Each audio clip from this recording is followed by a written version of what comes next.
Bonjour et bienvenue donc sur ma dixième partie, dixième partie de mon devlog. La dernière fois, on avait parlé de missiles à tête chercheuse, missiles à tête chercheuse qui avait une trajectoire rectiligne. Et aujourd'hui, on va voir comment on peut faire, parce qu'il y a plein de solutions différentes, bien sûr, mais comment on peut faire pour rendre la chose un peu plus réaliste, c'est-à-dire que le missile va partir un peu à droite ou bien un peu à gauche, donc on va randomiser ça, et ensuite il va avoir une trajectoire courbe, et on va faire varier la courbure de cette trajectoire pour avoir l'impression que le missile attaque par le côté. Donc vous allez voir, ben, je vous montre, donc là, simplement en appuyant sur la barre d'espace, je génère des missiles. Vous voyez que le missile part d'un côté avec une trajectoire plus ou moins courbe, à droite ou à gauche. Voilà comment ça fonctionne. Bien. Alors, euh, tous les calculs sont exactement les mêmes que ce qu'on a fait pour une trajectoire courbe, rectiligne, pardon, mais par contre, on va simplement rajouter un petit truc très simple, mais il faut faire un peu de théorie pour comprendre la chose. Alors, voilà comment j'ai fait. C'est une méthode parmi tant d'autres. Donc, je vous remontre. Ici, j'ai ma cible, target, et ici, j'ai mon missile. Ok. Jusqu'à présent, on avait simplement une trajectoire rectiligne. Je vais faire ma target un peu plus grosse, voilà, rectiligne. Et vous vous rappelez qu'on devait calculer cette distance D, et il nous fallait calculer aussi l'angle alpha pour la rotation du missile, etc., etc. Bon. Comment faire pour que le missile ne parte plus directement vers la cible, mais un peu sur le côté? Ben, c'est très simple. J'ai fait simplement ce qu'on appelle, j'ai ajouté un offset, un décalage. Et ce décalage, il est ici. Voilà mon décalage, tout simplement, que j'appelle offset. Donc c'est un décalage en négatif, hein, c'est-à-dire ici, vous aurez les coordonnées xt moins O. Et puis de l'autre côté, on a exactement la même chose, on aura xt plus O. On va s'occuper que de la partie gauche, hein, parce qu'elle est à gauche, c'est plus pratique pour moi. Donc au lieu de diriger notre vecteur vitesse vers la cible, eh ben, je vais diriger le vecteur vitesse vers xt moins O, c'est-à-dire ici. Et simplement, j'aurai simplement à recalculer les composantes Vy et Vx, ici, exactement comme on l'a fait la dernière fois. Et si je ne fais que ça, mon missile il va se retrouver ici, et donc il ne touchera pas ma cible, et il va rester bloqué, il ne bougera plus, et rien ne va se passer. Donc il faut au bout d'un moment que mon missile, il aille quand même progressivement vers la cible. Donc comment je vais faire? Eh ben, il va falloir réduire cet offset. Il va falloir le décrémenter d'une certaine valeur que j'ai appelée speedx, puisqu'on va travailler uniquement sur l'axe horizontal. Donc, sur l'axe horizontal, on aura un vecteur qu'on va appeler speedx, donc ici, speedx. Et ici, j'ai toujours mon vecteur speed, qui lui est une constante, qui est égale à une constante, puisque c'est nous qui définissons sa vitesse. Par contre, speedx, je ne le connais pas. Je ne sais pas quelle va être la valeur de speedx. Et je pense qu'il va falloir la calculer, cette valeur. Donc, regardez ce qui va se passer. À l'instant t, mon vecteur vitesse va se retrouver ici, mon missile plutôt, mon missile qui était là, il va se retrouver ici. Et que va-t-il faire? Eh bien, il va devoir se déplacer dans cette direction, c'est-à-dire ici, on aura xt moins O'. C'est-à-dire que O, on aura O', ce sera égal à O moins speedx. Voilà, je vais réduire mon offset et je vais avoir un nouvel offset qui s'appelle O'.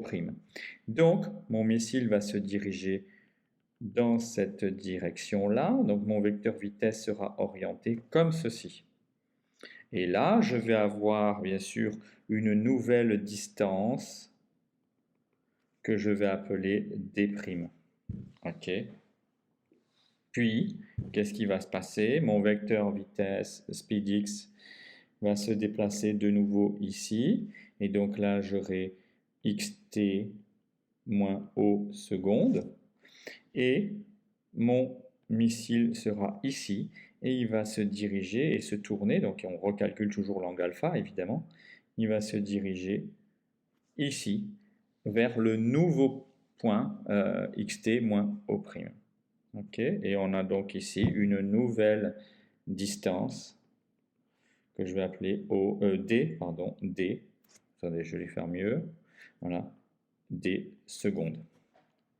Et ben, comme vous le voyez, ainsi de suite. Et donc on va simplement progressivement dessiner une trajectoire comme ceci, une trajectoire courbe. Et ensuite, il va y avoir ici contact et collision. OK? Donc, qu'est-ce que j'ai ici? J'ai speed x. Alors déjà, j'ai speed. Speed, c'est une constante. OK. Ensuite, j'ai speed x. Ben, speed x, c'est une variable. Parce que je ne le connais pas, il va changer au cours du temps.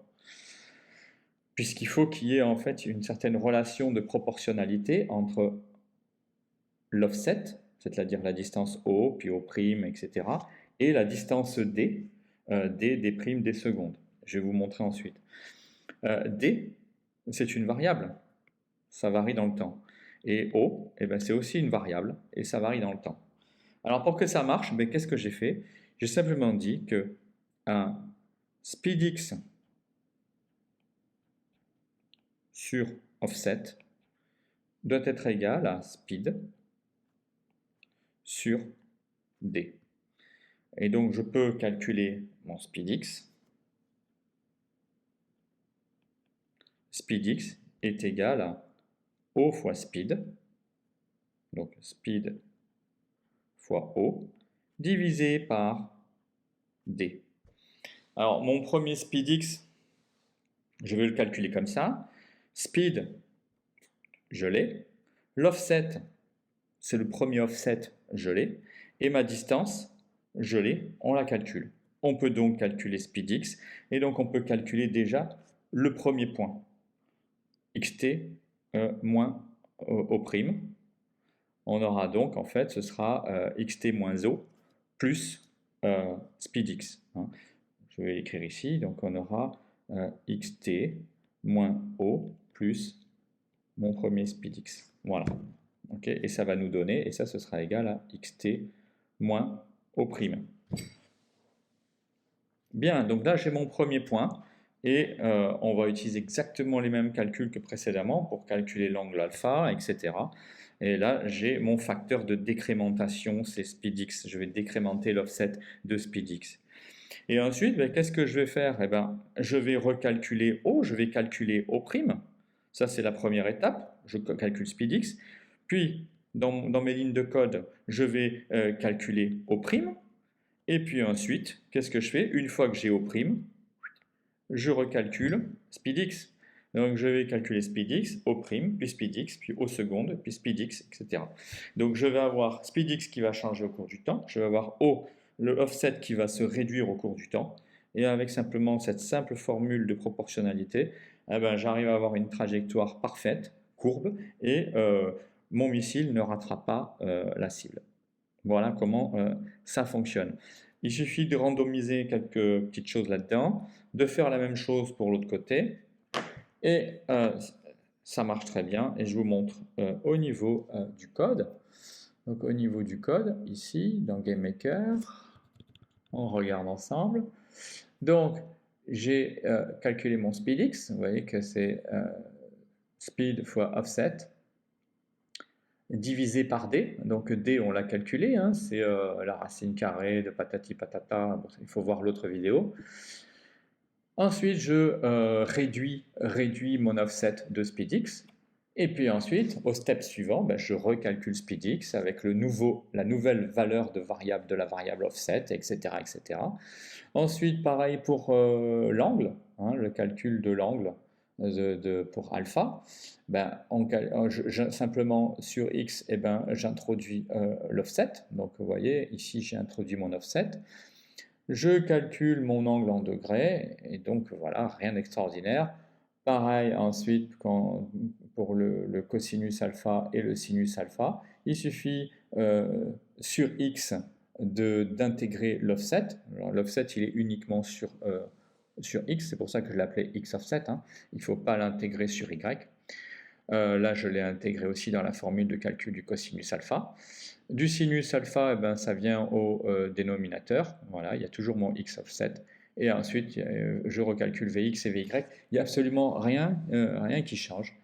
Et avec cette technique-là, eh ben, ça donne ce que vous avez vu tout à l'heure. Très simple. Voilà, on fait partir les missiles. Un coup à droite, un coup à gauche. Voilà. Parfait. Ça fonctionne. Alors c'est une méthode, hein. Après le missile, on peut lui faire autre chose.